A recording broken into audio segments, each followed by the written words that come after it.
If this is your first pregnancy, you may have asked yourself how you'll know when you're in active labor and when you should head to the hospital or birthing center.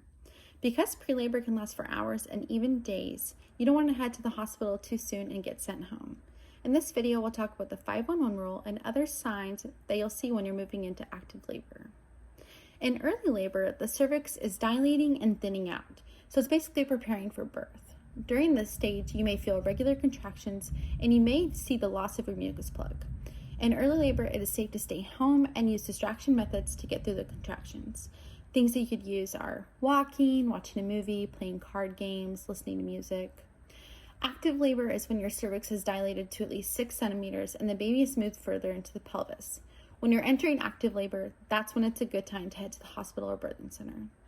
The 511 rule means the contractions are coming every 5 minutes, are lasting at least 1 minute, and are lasting at least 1 hour. So basically, in 1 hour, you will be having 1 minute contractions every 5 minutes, and it has to be happening for at least 1 hour.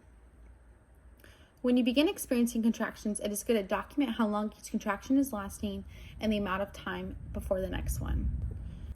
Braxton Hicks contractions are irregular, do not grow closer, and stop with walking, resting, change positions, or drinking water.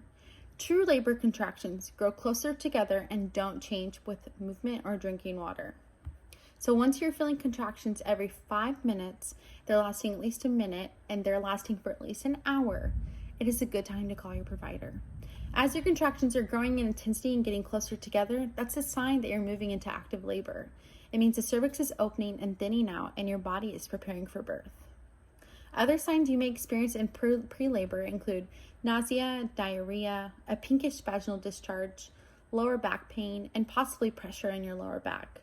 If your water breaks while you're at home, you should call your provider immediately to help the prevention of infection.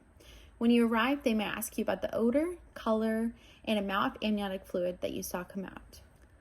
Other reasons to call your provider or head to the hospital may include decreased movement of the baby, vaginal bleeding of fresh blood, or a yellowish-greenish discharge.